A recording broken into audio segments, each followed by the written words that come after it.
Okay, so I have put together an example using Joanna McKay's essay, Organ Sales Will Save Lives. And again, this is about incorporating source material. You should have done the reading and have some understanding of what quoting and paraphrasing is. But I thought this might be helpful. So you're going to write your responses to the Andrew Leonard article that we're reading this week, but I'm using a different one so I can show you without giving you all the answers. So you want to start writing, when you're going to start writing and you want to quote from something, it's a good idea to first write a works cited page citation. This way you know how to refer to it in the text, and this way you won't forget to add it to your works cited page. So both the McKay essay and the Andrew Leonard article are parts of a larger book. They're parts of a textbook or an anthology. So I'm going to use the example on page 498 in our book, number 7, work in an anthology, for the citation.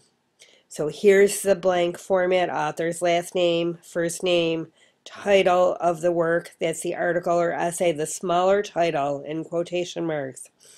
Title of the whole book, that's the larger title in italics.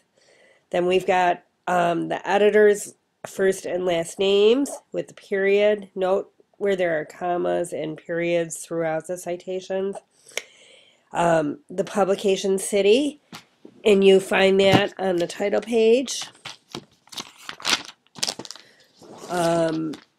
And sometimes there's more than one, like New York or London. So just go with whatever country you're in at the time. If it says New York and you're in the US, go with New York. The publisher, that'll be on the page. The year of publication, you'll turn the page and find that on the copyright page. And the pages refers to the pages of the article or essay that you're quoting from here. So McKay's is 119 to 124. You'll need to look at what they are for the Sullivan or for the Leonard article. And then the final thing is the medium, which is print. So here's my citation. McKay Joanna, the author of the essay I'm quoting from. Organ Sales Will Save Lives, the title of the essay I'm quoting from.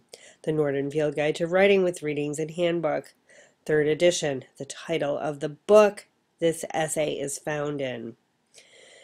Editors are the people on the front of the book or the title page who put the book together: Richard Bullock, Maureen Daly-Goggin, and Francis Weinberg. If you have only 2, then the and goes between them, or sometimes there's only 1. You could abbreviate the names too and just do like R. Bullock. That part doesn't matter so much. New York is the city. The city is followed with a colon, and then we've got the publishing company, the year, the pages, and print. Okay, so now we're actually going to do our writing exercise here that we're posting to discussion. So state your opinion on Leonard's article. Again, I'm doing McKay's essay only because I want you to do your own thinking. So this is my opinion on McKay's essay. Although McKay makes a passionate case for organ sales, she does not give enough attention to the potential for exploitation of donors to make a convincing case. Okay, so I've come to that interpretation from reading the essay. Reading it multiple times, understanding what it has to say, and thinking about what it means. So now, and your opinion on the Leonard article can be, whatever your legitimate response to it is, but it should be based on the article.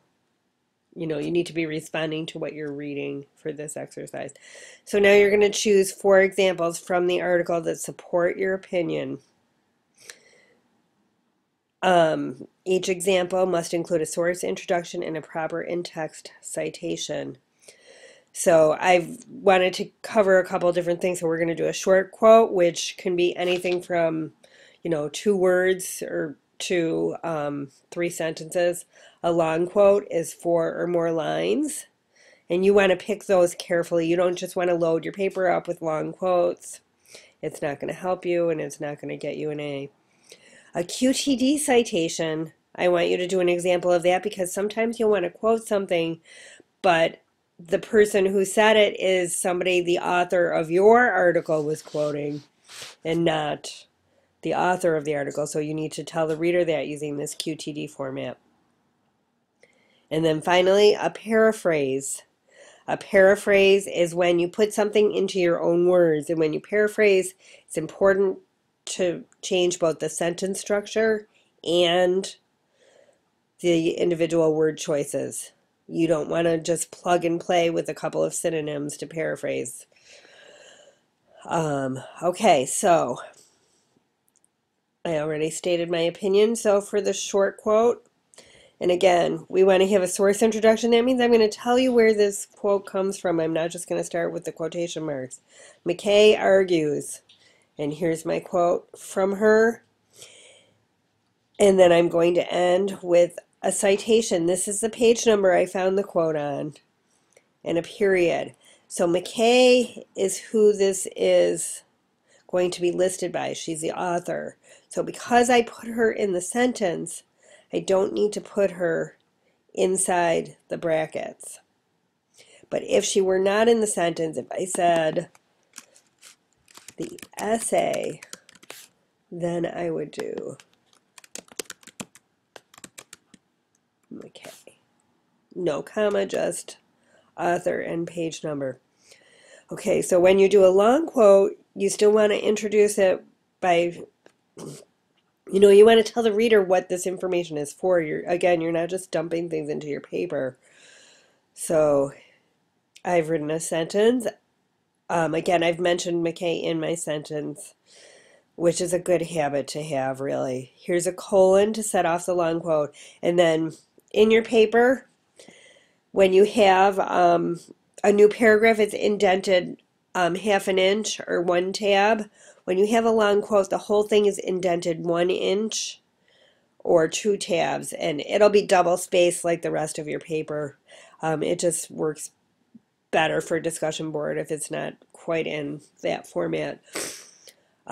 So you quote your text, and then you end it with the parenthetical citation. And actually, the punctuation goes before the citation. I think I got confused because this one ends in a question mark instead of a period. But so regular quotes, the period goes outside the parentheses. Longer quotes, the period goes at the end of the sentence.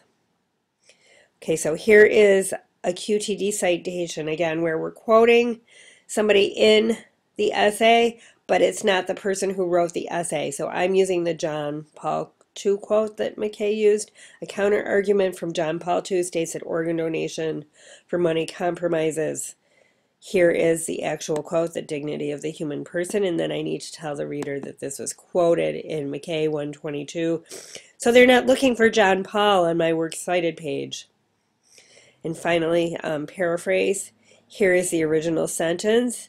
Here is my version. I've actually included a little bit of my commentary in this paraphrase, but instead of saying simply for enjoyment, I've talked about skydiving and risking your health for a job. I used firefighter. You want to get the spirit of the thing. You want to keep the meaning, but you don't want to just plug and play. You wouldn't just want to say simply for fun. Millions of people take risks to their health every day for dollars and simply for fun. That's not right. You need to change the sentence.